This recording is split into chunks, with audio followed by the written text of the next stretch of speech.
Fáilte and welcome to Éire. My name is Ben. In this video I'm going to show you how to ideally set up your MotoVlog equipment to get the maximum potential out of your video recordings. Whether what level you are, whether you're a beginner, whether you're thinking of just getting into it, I'll share the secrets that I've learned through using it and why I use two cameras. I'll show you the equipment, I'll show you the helmet setup that I currently use and how I do things in relation to it. For those that don't know me, you're welcome to check out my channel, Éire. I'm currently motovlogging around Ireland, showing you locations of the beautiful scenery out here, or while riding my BMW motorcycle. So can definitely consider sticking around. I hope you learn a few things. There might be things there that you haven't heard of, so you might benefit from it. But we're going to get things started. Thanks very much for watching. Don't forget to hit the like button. Also comment down below. We can all learn from each other. If there's stuff that you maybe or that you benefited from, don't forget to put it in the comments. But we're going to get things started now, so stick around, consider subscribing, have a look at my other stuff, and here we go.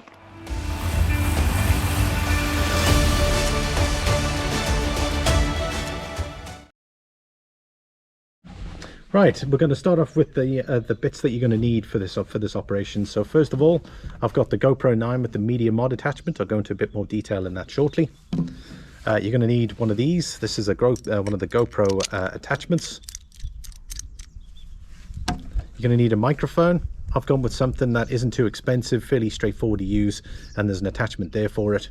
You're going to need an elbow setup for your helmet, which obviously depending on where you're going to put the attachment. Some people like it on the side. I'll go why I think it should be better on the front shortly. But that is the elbow unit that I've got attached, and what that looks like is something like this, and that's how it's going to look on the front. I've also got the remote if you're going to use something like that, but this is completely optional in this kit. I've actually bought this and I've never used it well since I bought it 4 or 5 months ago, because of the setup that I'm going to show you right here. When I talk helmet points, some of you riders out there like to have it on the side to give you that sort of side camera angle, but obviously you're limited to your view angle, so you've only got really that one side to look at. Some might put an attachment on that side and some might put an attachment on that side, but then obviously the downside to that is you're going to have to stop and change it over. Some try it on the top of the helmet if they have space. I don't really have space for the top of the helmet, but there's another reason why I don't do that. Obviously if you're going to put the camera on the side and the top of the helmet, the downside to that is you're probably going to need one of these. So and if there's issues with the remote, you're going to struggle with taking video. Also sometimes you won't be able to hear that whether the camera's on or not, so you might press it on here but it might not have pressed on the actual camera itself, so you might think you're recording but it actually hasn't recorded. That's happened to me a number of times, but in the past, not obviously because I've never used this one. But this setup on the front is really straightforward. I'm going to show you now how we're going to get this thing connected. Right, so I'm going to get the connection done here so long, just to kind of speed things up a bit. Connecting on the right side here.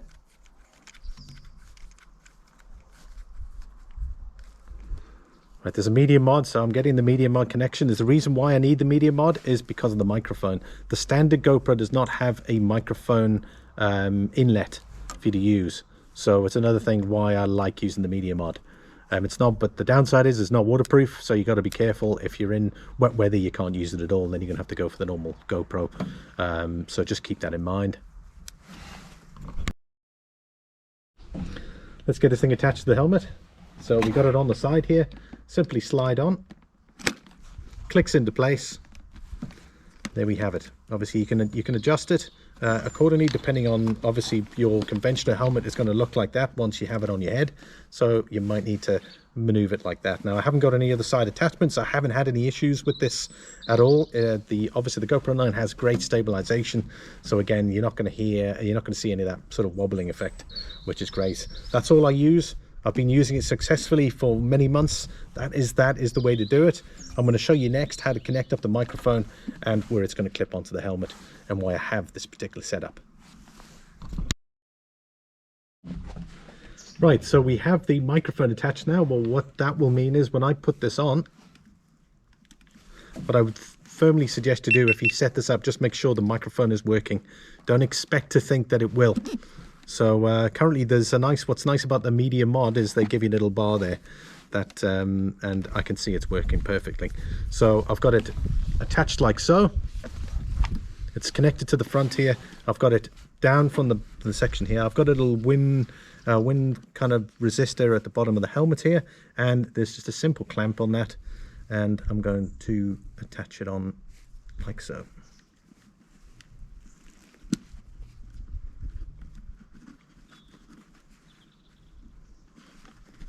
And then just check the mic again.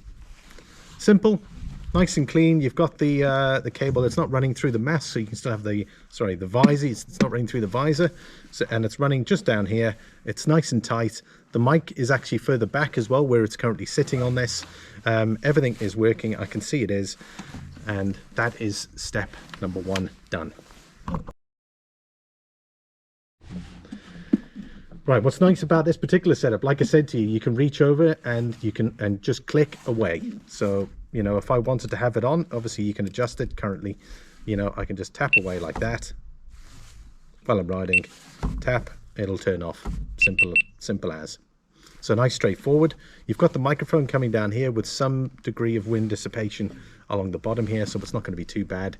Initially, when there was a lot of wind, I used to have a kind of scarf down here just to kind of soften the amount of noise that was coming through. But since then I haven't had any issues since.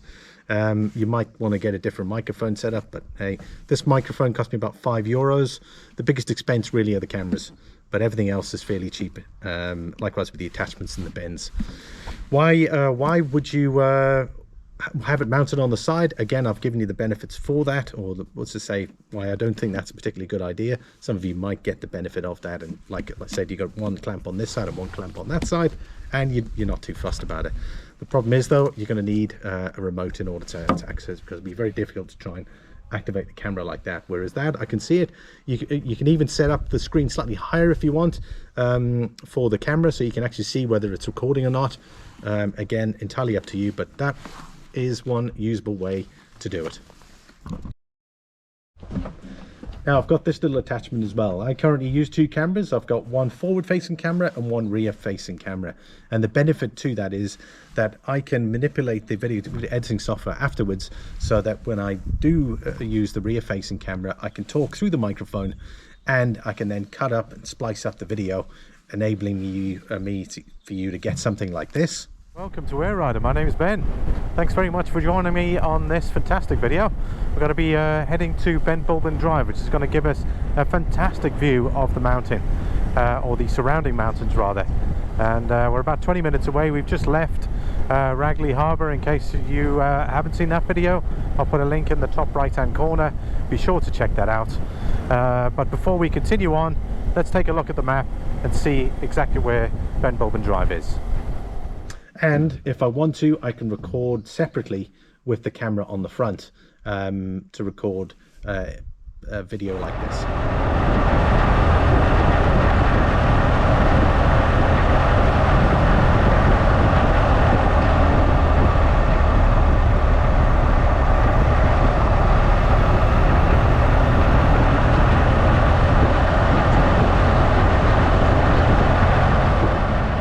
And of course, by using the front camera only, or the rear facing camera, I can then turn it around. I've got a very nice pivot system. I'm going to show you in a sec how the whole setup is going to work out.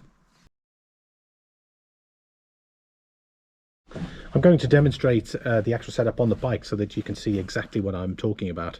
But as an optional piece of equipment, this is something I think is invaluable, particularly when you're vlogging and you want to get off the bike and you want to record the sceneries around you. This is the GoPro extension pole. I think this is an invaluable piece of equipment that I currently use.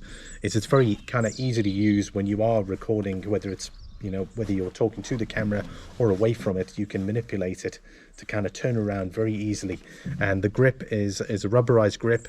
As I said, it's completely separate for when you are off the bike and you want to, you know, record certain sessions. But I find this to be great, and again, it's in my videos when you see me walking around at the locations that I currently do. So it just depends on what sort of video recording that you do. But if it's something that you use, whether it's an aftermarket system and you have a GoPro camera, this is something I highly recommend. And it's really comfortable to use, easy to use. The extension pole comes out like that, so you do have a great bit of functionality with this.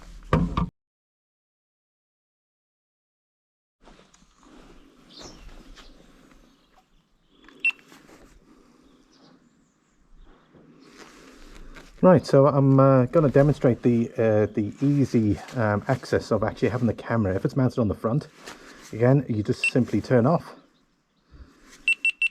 and turn on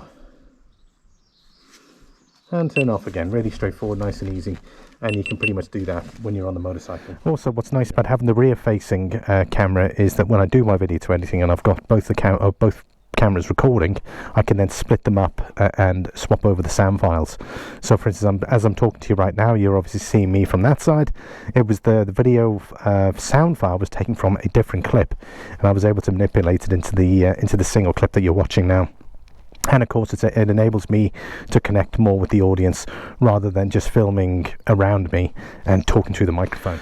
Also, what's nice about having the camera mounted in the center here is that obviously when I'm riding, I can then turn, I can pan back to the center, left pan back to the center relatively easily. Now obviously if you've got a camera mounted on top, like I said, you're going to need a remote control for that, but then where are you going to put it around you here? Are you going to kind of put it there? Are you going to have it around here? So at some point you're going to have to take your eyes off the road to kind of press the actual remote. So not the most safest thing to do, so just keep that in mind when you do consider actually mounting it on the side or obviously on the top, is you're going to have that remote mounted accessible, and of course somewhere where you can just kind of quickly kind of press the button and likewise do the same, because otherwise you find yourself in a very tricky situation. So this is by far the safest, and of course, as I said, whenever I'm panning to do my recording, it's very straightforward and easy to use. Another thing about having the rear facing camera is that I've got it on this pivot here, so if I do want to record with it separately, I can just turn it around, and of course I can just click away if I'm having an issue with my other camera. So for me it's kind of a backup, as well as it enables that rear facing capability. But in case I do have some great scenery that I want to record, this pivot attachment is just really fantastic for it. That's the way I have it set at the moment. You're probably wondering why I don't have it a bit lower. The reason why it's like that is it's able to give more view behind me, because the problem is if I've got it too far close to me, it's going to be too much on me, and of course you're not really going to get much of the surrounding scenery behind me.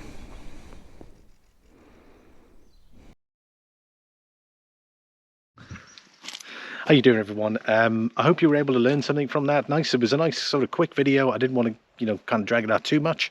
I highlighted all the equipment that I currently use, the two cameras, the microphone, the attachments, where I put it on, why I use the camera as I do, why I don't put it at the top and why I don't put it at the side, the benefits of using the two camera setup, one rear facing, one forward facing, and I've obviously shown you some video clips from previous videos where I'd actually used the two and combined them as well. So I hope you've learned quite a bit out of that. If there's anything that I've missed, I'll put it in the description. I'll also put a list of the equipment that I currently use in the description, so to give you a better idea. And of course you can source it in the country that you're currently watching this from. But thanks so much for watching. Really appreciate it. Hit the like button if you enjoyed the video, and please comment. Let me know if there's something there that even I can learn from, or if there's something there that you say, well, that didn't quite work for me. It's the reason why I mounted on the side or mounted at the top. Might be a particular reason for that. Put it in the comments down below, because I'd really like to get your feedback on that. And I also use a drone for all my motovlogging as well, so you can check that out. I'll put the video in the end screen. I did a review on my DJI Spark drone and why I use it. But we've come to an end. Thanks for watching. I'll see you all in the next video. Bye for now.